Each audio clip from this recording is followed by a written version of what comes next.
This week in our collective heads, wanna put an old rumor to bed. Stereotype that you've all heard, how we're all just angry video game nerds. Most of us have actual jobs, kids and families and cats and dogs, yeah. This week in our collective heads, this week in our collective heads.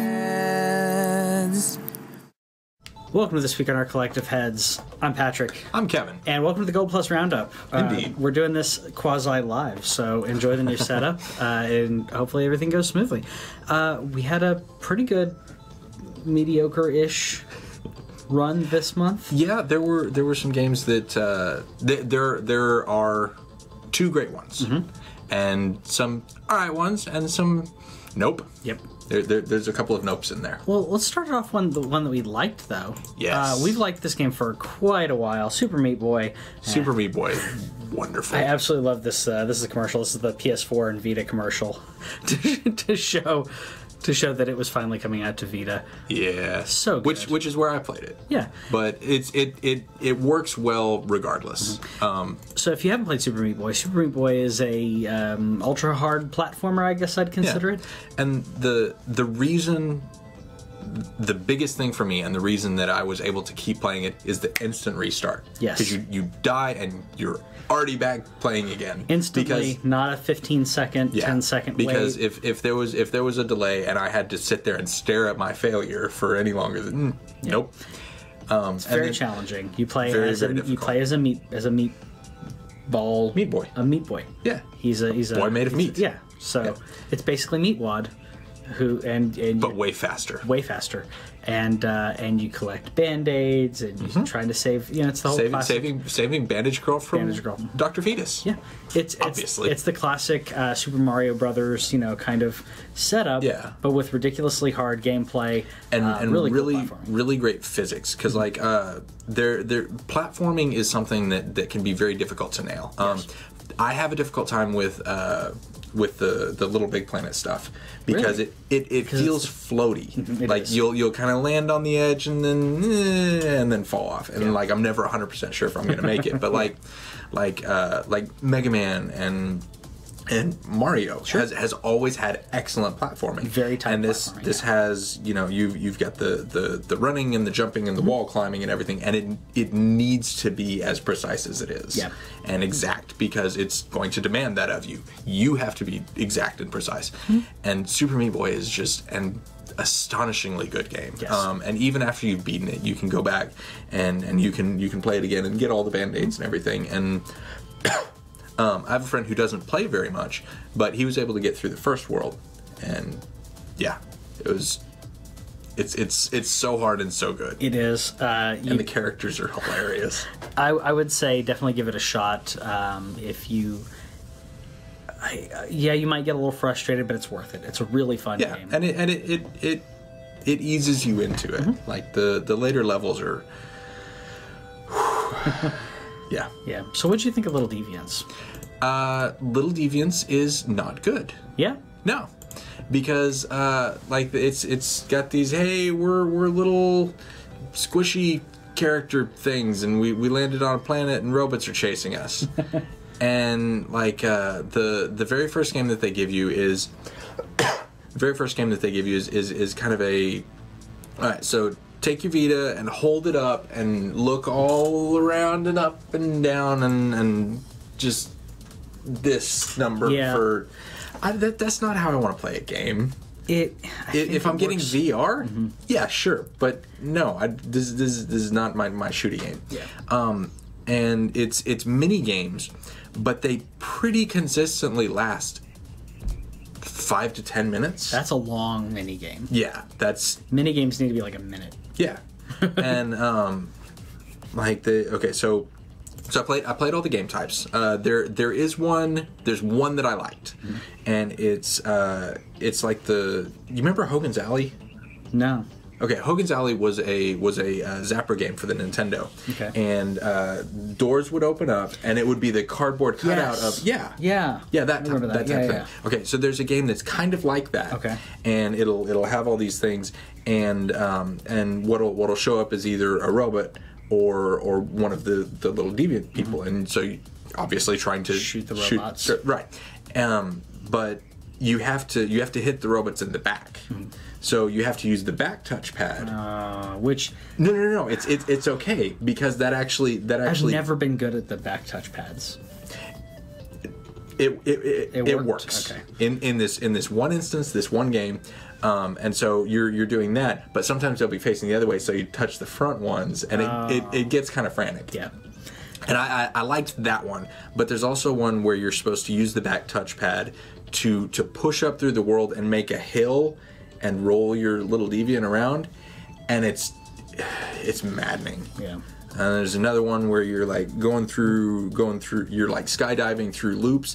That one lasted like 8.5 minutes of just falling, and no good. And like it was okay, and would have been okay for, like you said, for about a minute. Sure. And then I wanted to be done so long before I was done. That's longer than Rocket League. Yeah. And Rocket League's not a mini game. Right. And Rocket League is this fast-paced, quick, things are always happening. Yeah. I do wish the Rocket League, I like the replay, but I wish, like, it does get annoying sometimes because I'm like, I want to get in, want to get in. Yeah. And that they give you get to push the button. But everyone has to push the button. Everyone does have to push the button, but you can push it repeatedly for them while you wait. That's what I do. It doesn't help, but it gives me something to do. It doesn't help. It doesn't help. So yeah, Little Deviants is a pass. Little Deviants is nope. I've got it's kind of an interesting one. I played The Crew this month, and I would say The Crew is a decent racing game if you don't have Grand Theft Auto 5. Then you could do this, and you probably have fun. The biggest problem that I have with this game is, so you do your races, but you also race in between your actual races. You have to drive to each location, you have to pick up people, there's a little quasi-story going on, but you never get out of your car. So once you hit a checkpoint, instead of getting out of your car and talking to someone, you just get to the area, it starts a cutscene. See, that sounds to me that sounds very similar to a lot of my issues that I had with Burnout Paradise. Yeah. Because like there was a race, but it was way over there, and you had to actually drive to the locations. Yeah, that's basically what you have to do. Unlock so drive 7 or 8 minutes to get to the race. To the race part. So you. I just want to go. And when you hit a car, because come on, you're driving recklessly. When you hit a car driving down the highway, the people in the car, you can hear them react, but you can't see them react.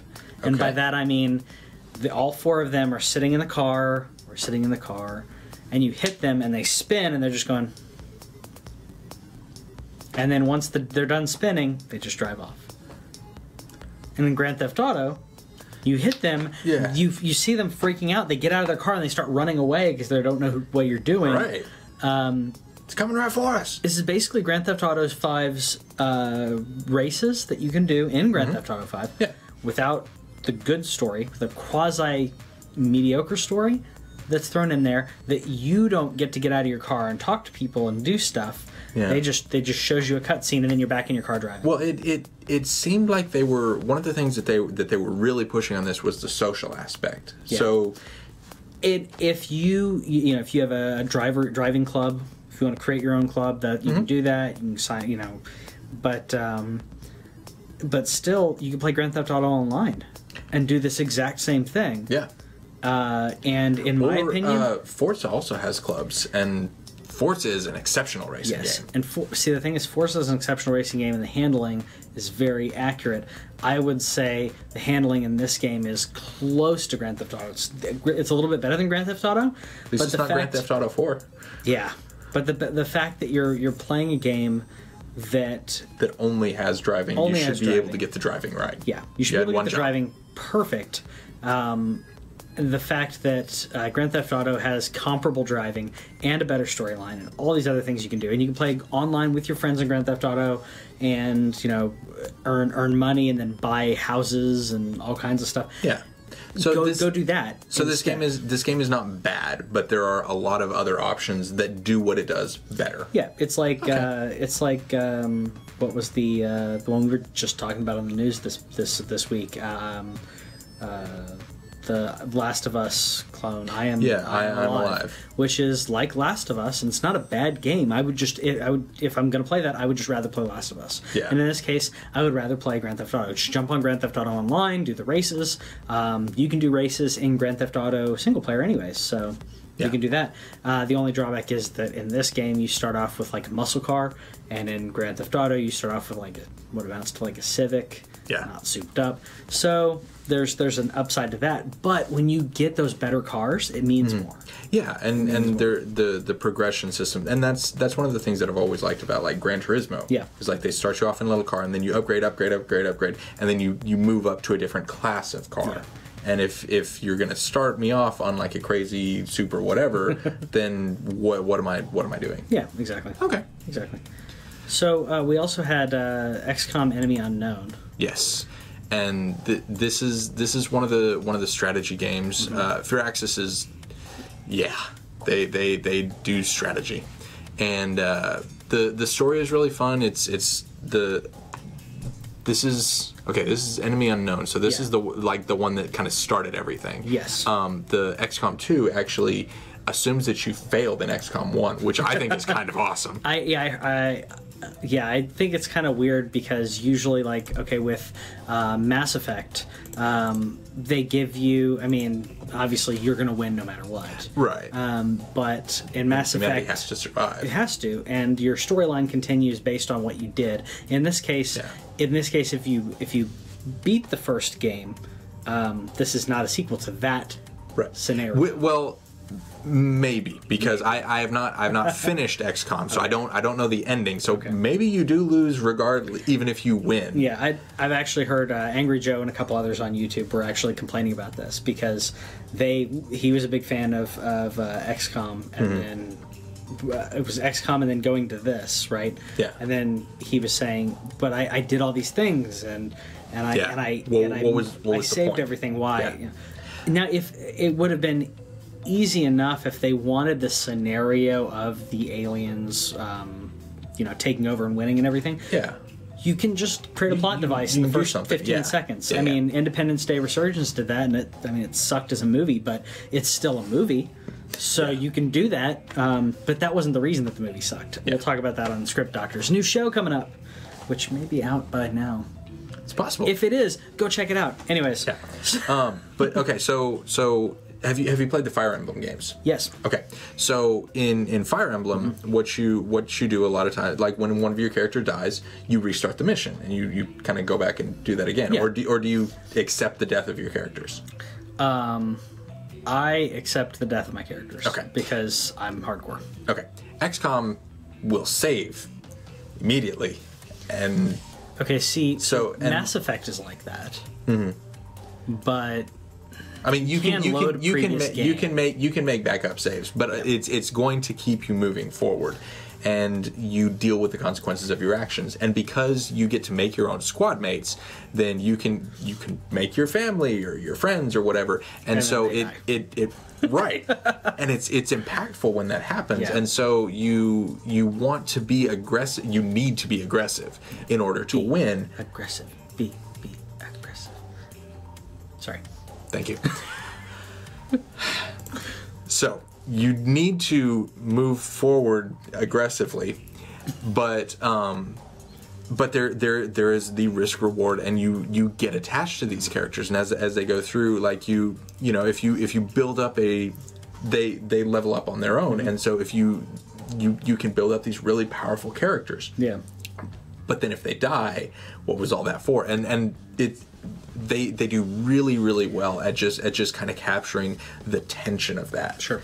And turn-based can be clicking, going through, but because every action matters so much and the consequences can be so dire, it just really gets in your head. Sure. and the characters that you create become important to you. So I'd say try this game. Yeah. Basically. Definitely. It's not a you need to grab it, but I would say grab it, put it in your cart, get it on your account and play it at your leisure.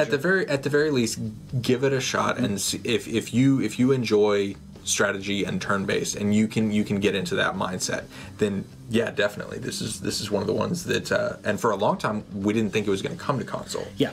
And it's hard to do strategy games on console. It is, but they've managed to figure out the controls in a way that makes sense. It doesn't feel like you're playing a PC game on a console. Yeah, and there's a lot of them that do that. So this is exactly.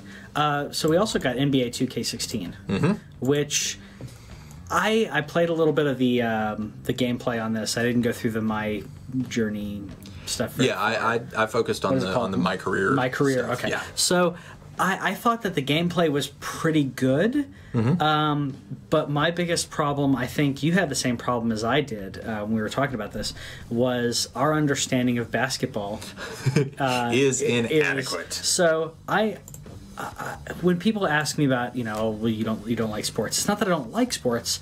It's I don't follow them actively. I understand the rules of basketball, but the subtleties. But the subtleties and the strategy and what I need to be doing at any given time is not entirely clear to me. Yeah. That's one of the reasons that I like playing FIFA, because there's a bother button, and it's bother. Yeah.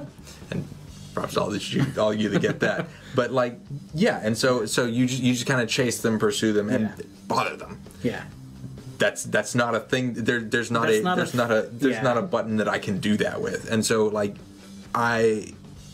as defense in particular is really tricky, because offense I can be like, I'm trying to get open and get a basket. Get a basket and set up a play. Sure. I can kind of see a play developing. But so the story mode was one of the big things that they hyped and they pushed, and they're like, Spike Lee is doing the story. Yeah. And they let you scan your face in, and you are the character and everything. And they were really big on that. But the thing is, the character is very clearly not me. It's down in the projects, and he's and one of the things that Cameron told me about this is apparently in the other games, then you can have your character's name, and then you can choose a nickname. Okay. In this one, you are Freak, FREQ, for I think it was high frequency or something, and so everybody calls you Freak. Okay. And you don't get to hear Kevin Bradley drives down. That would have been cool. I would have been about that. But everything is Freak. Yeah. Freak does the thing. Even just saying Kevin. Yeah. That's a standard enough name. Right. And so my character was Herp Derp, and I never got to hear it. Well, obviously they're probably not going to have Herp Derp there, like a pre-recorded name, like they didn't follow. No, but they even if they don't have the name, they can do a phonetic. Yeah, it's going to sound weird though.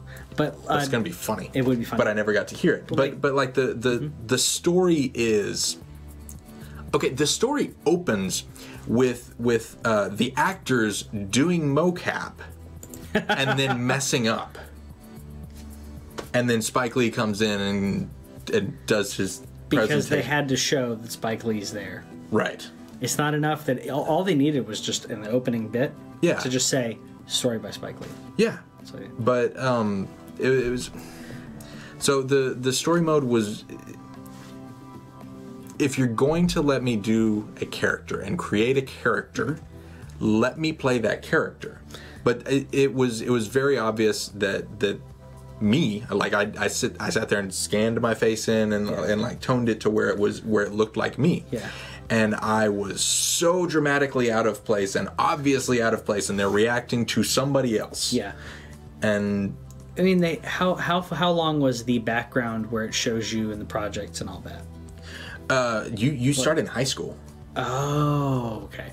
I was gonna say, because if you you start in high school and you have your friends, and then you choose a college, and then you play a little bit in college, and you're not given the option to continue in college. It's nope, you're going to the draft, you're going to the NBA, to the big leagues. And so So it's Okay, a little LeBron James like thing. Screw college, I'm going straight up. Yeah, and yes, that is a very common thing. Yeah. But it was frustrating that it seemed like it was going to give me options, Yeah. and then it was, here's your thing. Yeah. And okay, that's fine. If you want to give me a linear story to play, then just say, my career, here's your guy, go. Yeah. The journey for FIFA is basically doing that, isn't it? From what they showed us in the trailer, it looks like they're basically saying you're playing such and such on his journey. Yeah. But they're upfront about that. Yeah. And so if you're gonna let me scan my face in it, let me make decisions that matter. Or because you do get to choose, like you get to choose your college and everything. Why not But it choose your doesn't high school? matter. Why not choose your high school? I get to choose the name of the high school. So It's dumb. yeah, it was a frustrating experience for me, and I kind of got the hang of the basketball, but it was very difficult. And from people who have played the series, Cameron is kind of my go-to on that, because I only played this one, but he's played the series, and he says that this one is really, like, they took out a lot of the things that allowed you to make it your own, so that Spike Lee could make his own. Yeah. So if you want to play a Spike Lee game, This is that. This is it. If you want to play a game where you get to kind of make your character and stuff, this is not that. Go play WWE. Yeah, you can do that, and then you can punch and wrestle. But you can name your character, and they'll say it has nicknames or your regular name, and they announce your name. And when you're in the ring, and that's what they've done in other NBA 2K games. Because that's what I want. I want them to be like, oh, I can't believe the defense on whatever the guy's name. And that's what I want. Yeah. So speaking of stupid, we had Goat Simulator. Yes. And Goat Simulator. This is the good kind of stupid. The good is kind of stupid, unapologetically stupid. Whitney and I played this for probably 45 minutes. I played it more after that. But I just absolutely love the ridiculousness of... It's the best broken game I've ever played. Oh, yeah, it's purposely because broken. it is so broken. And gives you points for licking things. It gives you points for launching into things. And I love what it's showing here is basically you go limp. So you can and the physics like it's broken, but whenever you I couldn't get to do the flip though. Flip is hard. Yeah, so as you start off and you're in this little town, and there's all these different things you can explore and lick and jump on and like a goat. Lick all the things. Lick all the things. That's how you get points in this game. Lick things, combo licking things. I also really enjoyed. Did you get to be Queen of the Goats? No. Okay, so there's this little. This is not required for the game, but it's a great example of what you get to do in the game, because you can run around in the world and you can do all that, but like they put these little missions in there. If you climb a certain tower, you go inside, and it's a TARDIS, so it's bigger on the inside than the outside, but like there's like this throne room, and you sit on the throne that is definitely not the Iron Throne, and you sit there, and the goats like bow down and worship you, and then you get an ability to, I forget what the ability is called, but as the Queen of the Goats, you can call down a plague of goats, and dead goats just start dropping from the sky everywhere, and they cause all the damage that you would if you impacted from us. Unapologetically stupid. Yeah. It is mindless fun. It is, and it's something that you can like.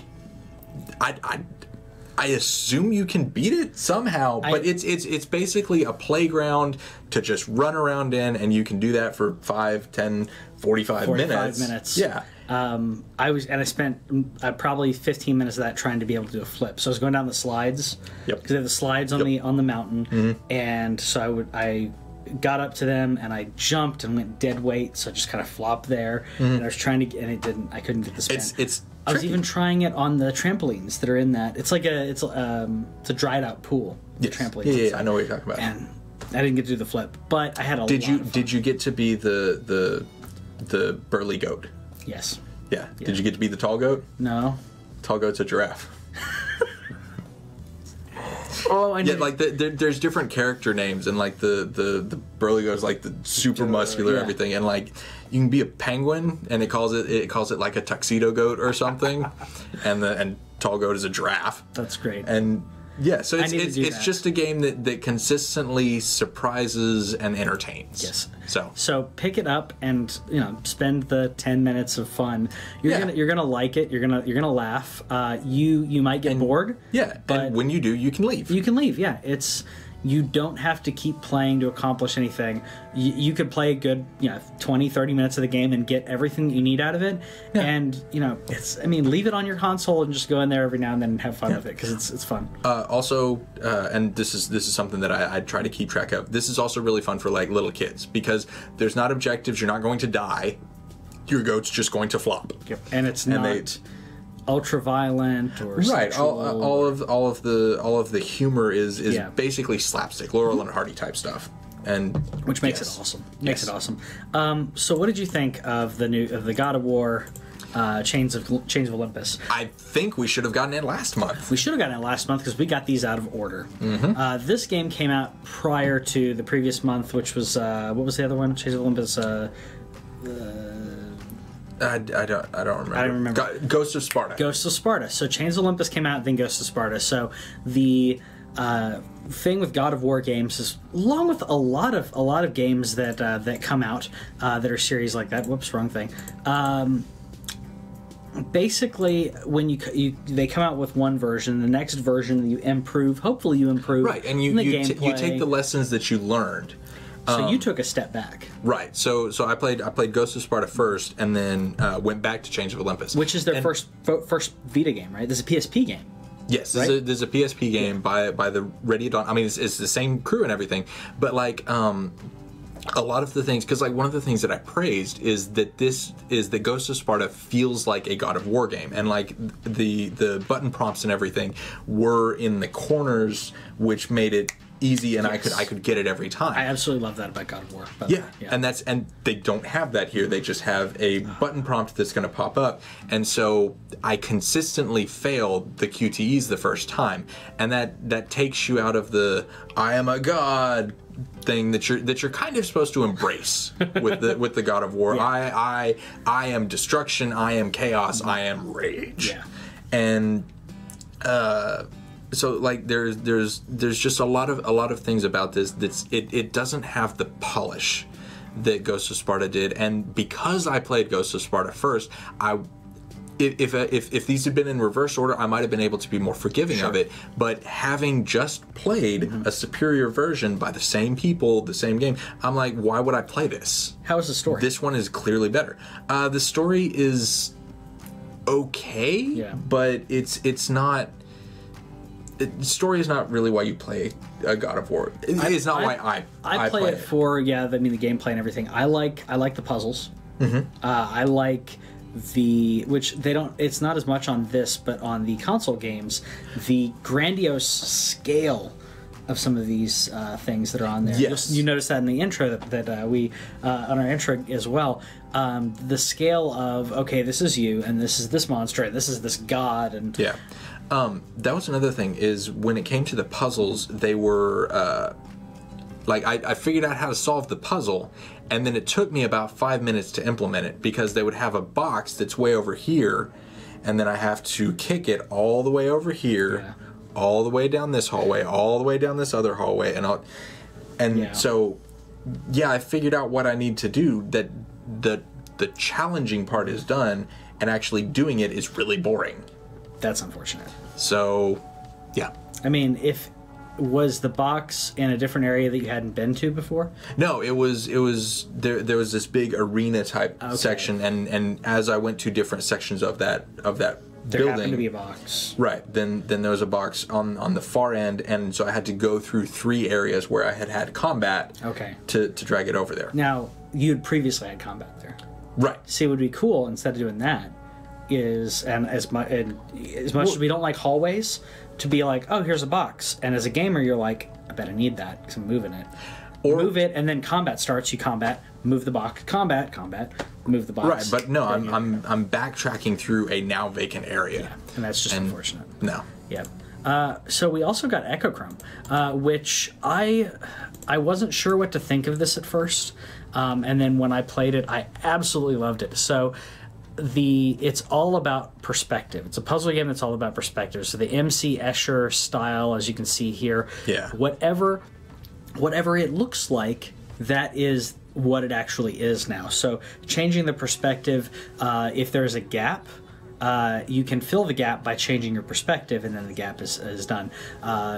As you see here, you can rotate, and you can't see the gap anymore, so you can walk through it. I like that. It's kind of the inverse of the Wile E. Coyote. Yes. Until you see it, you don't doesn't fall. Exist. Right. So you can put something over a hole that you would drop under. But because something is over it, it assumes that it does not exist anymore. Right. So you can walk, or you mind over matter. You mind over matter. I would say it's similar, as you can see there. You moving away from that. I would say it's similar to the way that Portal gives you. It gives you your. It shows you the abilities. It shows you the theory. And then it lets you play with that implementation. Theory. You have to think differently. You have to realize how the game wants you to think and think outside the box. And it's a way that it's unique. Like in my experience at least, I've not seen something else that. Portal's the only other thing I can think of, because Portal says here's your tools and it gives you a scenario and you have to go, okay, with what I've done before, I can do this, and it builds upon them in a real easy way. It gets more challenging, but it gives you there's usually multiple ways to do it. It's when you get further in. When you start, it's obviously a tutorial, so it's like it wants you to rotate the camera and then you can walk through. It's definitely opening up a different way of thinking. It is not the straight up strategy like the Hitman Go, and the Go games. I love the Go games. This is more like Portal, where it's abstract thinking, and the MC Escher style, as you saw on there. If you rotate the right way, then the stairs make you go up. That goes around to go back to the stairs that make you go up.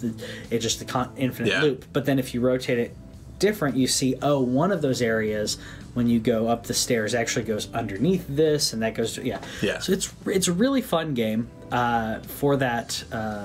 For what it is. So boot up your PS3 and play that if you want. I had fun with it. If you, I'd say it's not too puzzly. It's a puzzle game, but it's not too much like. It's more about the thought patterns and figuring things out, as opposed to finding a different way of thinking. As opposed to here's a timer, do this thing, and you didn't do it quick enough. It's more of think abstractly and figure it out, which I really loved it. I would say pick it up. Yeah. And while you have your PS3 booted up, check out Siren Blood Curse.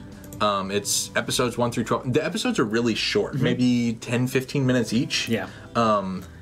And okay, so I've complained on the show about a lot of the issues that I have with Telltale, and how so much of it I'm just sitting there and I don't know what to do. This game, as you play through it, in the corner it gives you a very specific checklist of things that you're supposed to do.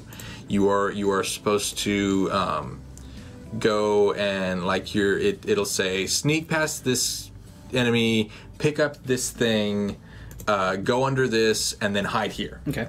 And so that's a very simple scenario, and so I'm not taken out of the horror of the moment by where am I? Yeah. Like the cops coming. I know zombie cops coming for me. I don't see anything. Yeah. And it's so like you gives you the objectives. Yeah, it gives you the objectives, and it very quickly moves everything forward. So I would say probably about half of the time that you spend playing is actually watching the story unfold. Okay, I like that. Yes. Which I mean, some people are like, oh, there's not enough gameplay. It's like, yeah, but the story that they're telling, and this weird, like there are lots of different ways to portray zombies, but maniacal laughing zombies with the I like that jerky motion, and it's very very disturbing game. This is one you should not play with kids. And like you get to play as different characters who are coming onto the situation with. Okay, one of them thinks they're in a movie, and there is actually a film crew there, so that, I mean, it's just fine. Sure. And then somebody else is like you get to see the different characters' perspectives, and highly recommended. And because of the way that they chose to do the art, it actually holds up pretty well, because it's kind of the more grainy. It's not meant to look realistic in the same way that cell shaded games will continue to hold up better than top of the line graphics, whatever. It looks like the grainy Japanese horror that we were getting around the time of like The Ring. Like The Ring, yeah. The scenes that look distanced from themselves. Does that make sense? Okay, like where you're watching it on the VHS. Yeah, it's otherworldly kind of. It's not meant to look realistic because everything's kind of weird. Yeah. Yes. So this is what I wish Telltale was doing, and if this was what they gave me, I would buy them all. And in a related note, we talked about this on Twitter, and I'm going to put actual PS4 Let's Play of it. I put a regular gameplay of it. Resident Evil 7 demo for that. Yeah. Download it and play it, because it's short, but it's back to the roots of scary. And you're walking through an area and you can hear something. You're like, oh, what is it? And I love playing those games with headphones. That is the best way to play those. Does the PS4 have the specialized audio setting where you can do the full 3D? I have surround sound, so I just use that instead. Oh yeah, use surround sound. There's probably someone asleep while I'm trying to play. I just turn off all the lights at night and I turn that on. I don't turn it too loud, but okay.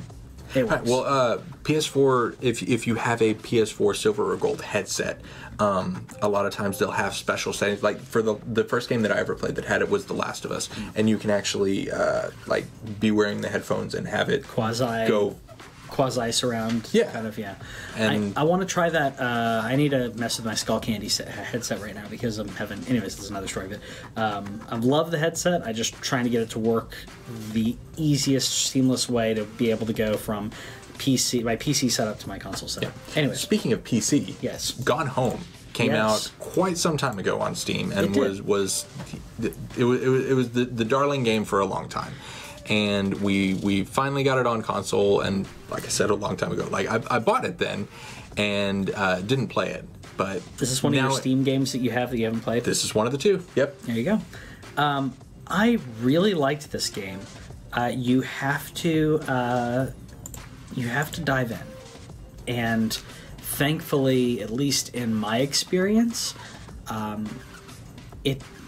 didn't need someone to keep edging me to say no, just give it more time. I played it for a little while, and then I started it brand new with Whitney, and I wasn't sure if she was digging it, and it was like 30 minutes in, because it's very slow. You're walking around your house, so you play. You're kind of discovering the house and the characters through objects. Exactly. You play a girl who's come back, I'm pretty sure come back from college, coming in to visit her. I can't remember if it's college or where she is, but she's coming in from England, so her flight got in late, and she gets home, and there's nobody there. And you have to, even just getting into the house, it's like, okay, I need to explore, and oh, there's a hidden key. I got the hidden key, and there's multiple locked doors, so you're exploring the house and exploring your own story and the story of what's going on, even though your character obviously knows that house, but you coming home and figuring out why all these things work, which to me the only problem with it was it was weird to me if I was coming home and I was going to my parents' house, which is basically what's happening here, I wouldn't get in there and then spend hours opening up every drawer. Which, as a gamer, that's what we do. Right. We go everywhere and we open up every drawer, and then we're like, oh, that's the key to this. I wouldn't fully explore my parents' house. I know where my parents' stuff is. Yeah. So I wish there was a little more to intrigue you as to why to explore, because as a gamer, I was exploring because that's what I do. As Patrick, you were exploring it, but it didn't make sense for the character you were inhabiting. Yeah, the character should have gone, oh, it's late, I'm jet lagged, and if you've ever done something like this, you know what I'm talking. So she's coming home. It's midnight. Well, so by the time she got home, maybe it's 1 o'clock. I don't remember. So you just got done with a long flight. It's a 5 to 6 hour difference depending on the time zone to England. So it's 1 o'clock in the morning. So it's 7 o'clock in the morning for her. She may have not slept on the flight. I'm thinking I'm going to sleep. Yeah. I'm going to sleep for 3, 4, 5, 10 hours, depending on how tired I am, and I'll get my clock adjusted. But instead, you're exploring your house, and I would have gone straight to bed or vegged out on the couch because this is your parents' house. And I wish that it had given you more than it gives you a sign on as soon as you get there saying, we're not here or whatever. Yeah. It did not give me enough for the character to feel like the character needed to do that. Okay. Other than that, loved the game. Absolutely loved it. It's a game that you could play or watch someone play, and you'd get enjoyment out of. I know you talked about doing that. This is a game that I intend to play with Courtney. Yeah. So I didn't play it this month because it didn't work out with schedules. It's been a really busy month. E3, busy. E3, first live expo, busy. Yeah, the Let's Play Expo. So grab it before it's no longer free for you. Grab it, get it on your account, and then figure out a time. Maybe. Okay, so would you say that playing it with somebody enhances the experience? I think it did because I got to talk through some things. Mm-hmm. I think it helped. It helped contextualize some of the subtleties. Okay. That was my opinion on it. I don't think it would matter if you played it alone, that'd be fine. But I think also playing it with someone, if you both say, all right, hey, let's do this, spend a couple hours and do this, it also helps motivate you to push through it. Because sometimes you go, okay, I want to play something else. Or, because we have ADD. And it's a short enough experience that you should be able to take it out in one session. Yeah. Spend couple hours, 2-3 hours or so, and knock it out. You'll enjoy it. And if you don't enjoy it, it is an experience and a story that you get to carry on with you, as opposed to a game where you're like, that was crap, and you don't have anything else to say. You'll at least say, I didn't like it because of this, but I think it's worth it because of the story. It's one thing that drives us in gaming. If it drives you in gaming, awesome, because I think that's one thing that I love about gaming is that, yes, the gameplay is great, but a great game to me sucks me into the story and gets to tell a long-form story, which you don't get to do. We get to do now on Netflix and stuff like that, but we don't get to do that as much in movies, so go check it out and enjoy. This weekend our collective heads wanna put an old rumor to bed.